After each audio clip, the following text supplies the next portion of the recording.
ಮನೆಯಲ್ಲೇ ಹೇಗೆ ನಾವು ಈಸಿಯಾಗಿ ಪ್ರೋಟೀನ್ ಪೌಡರ್ನ ಮಾಡ್ಕೊಳ್ಳೋದು ಅಂತ ನಾನು ಲಾಂಗ್ ವಿಡಿಯೋದಲ್ಲಿ ಅಪ್ಲೋಡ್ ಮಾಡಿದೆ. ಇಲ್ಲಿ ಕೂಡ ಶೇರ್ ಮಾಡಿದರೆ ತುಂಬ ಜನಕ್ಕೆ ಹೆಲ್ಪ್ ಆಗುತ್ತೆ ಅಂತ ಹೇಳಿ ಮಾಡ್ತಾ ಇದ್ದೀನಿ. ಈ ಪ್ರೋಟೀನ್ ಪೌಡರ್ನ ಎಲ್ಲ ವಯಸ್ಸಿನವರು ಕುಡಿಬೋದು. ಯಾವುದೇ ರೀತಿ ಸೈಡ್ ಎಫೆಕ್ಟ್ಸ್ ಇರೋದಿಲ್ಲ. ಟೇಸ್ಟ್ ಅಂತೂ ತುಂಬಾ ಚೆನ್ನಾಗಿರುತ್ತೆ.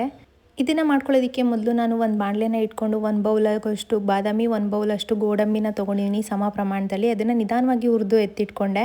ನಂತರ ಅದೇ ಬೌಲ್ನಲ್ಲಿ ನಾನು 1 ಬೌಲಷ್ಟು ವಾಲ್ನಟ್ನ ತೊಗೊಂಡಿದ್ದೀನಿ. ಅದನ್ನು ಕೂಡ ಹುರಿದು ಸಪ್ರೇಟ್ ಎತ್ತಿಟ್ಕೊಂಡು, ಚಿಕ್ಕ ಬೌಲ್ನಲ್ಲಿ ನಾನು ಇಲ್ಲಿ ಪಿಸ್ತಾನ ತೊಗೊಂಡು ಹುರಿದು ಎತ್ತಿಟ್ಕೊತಾ ಇದ್ದೀನಿ. ಎಲ್ಲವನ್ನು ನಾವು ನಿಧಾನವಾಗಿಯೇ ಹುರ್ಕೋಬೇಕಾಗತ್ತೆ. ನಂತರ ನಾನು ಉರಿಗಡ್ಲೆನ ಕೂಡ ಹುರಿದು ಎತ್ತಿಟ್ಕೊಂಡೆ. ಅದು ಕೂಡ 1 ಬೌಲ್ ತೊಗೊಂಡಿದ್ದೀನಿ. ಕುಂಬಳಕಾಯಿ ಮತ್ತು ಸೂರ್ಯಕಾಂತಿ ಬೀಜನ ನಾನು 1 ಬೌಲಷ್ಟು ತೊಗೊಂಡಿದ್ದೀನಿ. 2ರಿಂದ 1 ಬೌಲ್ ತೊಗೊಂಡಿದ್ದೀನಿ. ನಂತರ ನಾನು ವಾಟರ್ ಮೆಲನ್ ಸೀಡ್ಸು ಹಾಗೇನೆ ಕರ್ಬೂಜ ಸೀಡ್ಸ್ನ 1 ಬೌಲಷ್ಟು ತೊಗೊಂಡಿದ್ದೀನಿ. ಬಾದಾಮ್ ಗೋನ್ನ 1 ಬೌಲಷ್ಟು ತೊಗೊಂಡು ಸ್ವಲ್ಪ ತುಪ್ಪನ ಹಾಕಿ ಅದನ್ನು ಹುರಿದು ಎತ್ತಿಟ್ಕೊಂಡೆ. ಮಖಾನನ ನಾನಿಲ್ಲಿ 2 ಬೌಲಷ್ಟು ಯೂಸ್ ಮಾಡ್ಕೊಂಡಿದ್ದೀನಿ. ಇದನ್ನು ಕೂಡ ನಿಧಾನವಾಗಿ ಈ ರೀತಿ ಹುರ್ಕೊಂಡು ಇರುತ್ತೆ. ಕೈಯಲ್ಲಿ ಪ್ರೆಸ್ ಮಾಡಿದರೆ ಅದು ಪುಡಿ ಆಗೋ ರೀತಿಯಲ್ಲಿ ಹುರ್ಕೋಬೇಕಾಗತ್ತೆ.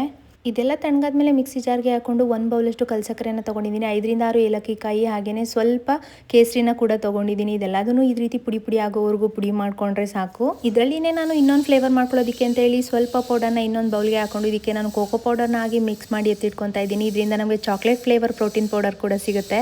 ಇದನ್ನ 1 ಗ್ಲಾಸ್ ಬಿಸಿ ಹಾಲಿಗೆ ಹಾಕೊಂಡು ಮಿಕ್ಸ್ ಮಾಡಿಕೊಂಡು ಕುಡಿದ್ರೆ ಆಯಿತು. ತುಂಬಾ ರುಚಿಯಾಗಿರುತ್ತೆ. ದಿನಕ್ಕೆ 1 ಗ್ಲಾಸ್ ಕುಡಿಯೋದ್ರಿಂದ ನಮ್ಮ ಬಾಡಿಗೆ ಬೇಕಾದಷ್ಟು ಪ್ರೋಟೀನ್ ಕೂಡ ಇದರಲ್ಲಿ ಸಿಗುತ್ತೆ. ಹಾಗೆಯೇ ತುಂಬಾ ಟೇಸ್ಟಿಯಾಗಿರುತ್ತೆ. ಟ್ರೈ ಮಾಡಿ ಒಂದ್ಸಲ.